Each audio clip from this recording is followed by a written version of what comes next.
এত মজাদার রামেন তো আমি জীবনেও খাইনি। এক প্যাকেট নুডলস আর একটা ডিম দিয়ে বানিয়েছি দারুণ টেস্টি রামেন। আমার হাজবেন্ড তো বলতেছে এটা একদম বেস্ট হয়েছে। মাত্র 2 মিনিটে বানিয়েছি। আমার তো মনে হয় পৃথিবীর সবচেয়ে সহজ নুডলস বা রামেনের রেসিপি আজকে আমি তোমাদেরকে দেখাবো। আজকে আমি নুডলসটা বানাবো এই কুকারে, যেটা অনেক পুরাতন। দেখো রঙও প্রায় উঠে গেছে, বাট এখনো দারুণ কাজ করে এটা। সারা বাড়ি খুঁজে নুডলস পাইছি এক প্যাকেট। কি আর করার, হাজবেন্ড খেতে চাইছে বলে কথা, এখন এই এক প্যাকেট নুডলস দিয়ে তাকে রামেন বানিয়ে দিব। আমার এই ছোট্ট কুকারটার মধ্যে পানি গরম করতে দিলাম আর তার মধ্যে এই এক প্যাকেট নুডলস দিয়ে দিচ্ছি সিদ্ধ করতে। নুডলস সিদ্ধ করার সময় সব সময় আমি অল্প একটু লবণ আর একটু তেল দিয়ে সিদ্ধ করি। যাই হোক, নুডলসটা সিদ্ধ করতে দিয়ে দিলাম। নতুন একটা তেলের বোতল কিনছি, সেটা এখন আমি আনবক্স করতেছি। তেলের বোতলটা কিন্তু খুবই কাজের, দেখতেও অনেক সুন্দর, কাচের একটা বোতল। আর মেন বিষয় হচ্ছে অল্প তেলে রান্না করার জন্য এই বোতলটা একদম বেস্ট, মানে স্প্রে করে করে এটা থেকে তেল বের হয়। যাই হোক, এটা তোমাদেরকে একটু পরে দেখাচ্ছি। এদিকে আমার নুডলসটা একদম সিদ্ধ হয়ে গেছে। সিদ্ধ করা নুডলস গুলো আমি একটা বাটির মধ্যে তুলে নিচ্ছি। আর এখন আমি বানিয়ে নিচ্ছি মেইন মশলাটা। একটা ছোট বাটির মধ্যে আমি বেশ খানিকটা টমেটো সস নিলাম, তার মধ্যে অল্প একটু সয়া সস দিলাম, চাইলে লেবুর রস দিতে পারো তোমরা।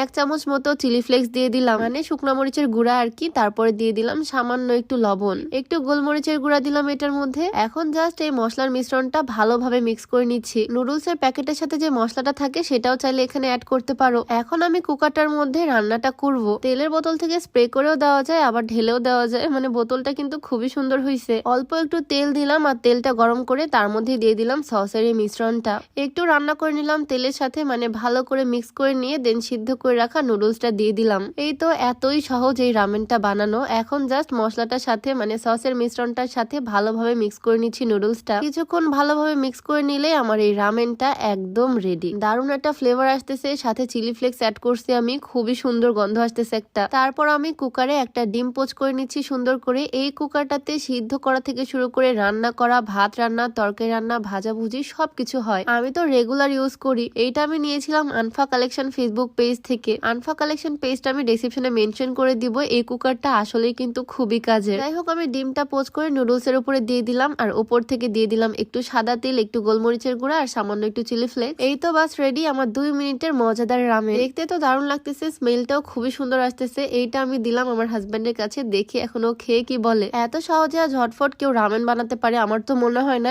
এত দ্রুত আজকে এটা বানাইছি আর এত কম উপকরণ দিয়ে। আমার হাজবেন্ড তো ড্রেস করে বলতেছে খুবই টেস্টি হয়েছে, মানে এইটা নাকি ওর কাছে একদম বেস্ট লাগছে। এক প্যাকেটে ছিল আর পুরাটাই ওকে রান্না করে দিছি আজকে। বারবার একটাই কথা বলতেছে, একদম বেস্ট হয়েছে, আমার বানানো নাকি বেস্ট রামেন এইটাই। ওর এভাবে মজা করে খাওয়া দেখে আমারও তো ভীষণ ভালো লাগতেছে, মন চাচ্ছে আমিও একটু টেস্ট করে দেখি। অল্প একটু আমিও টেস্ট করলাম, আসলে এটা খুবই স্পাইসি আর খুবই টেস্টি হয়েছে। তোমরা চাইলে বাসায় ট্রাই করে দেখতে পারো। 2 মিনিটের মধ্যে রান্না করে ফেলছি আর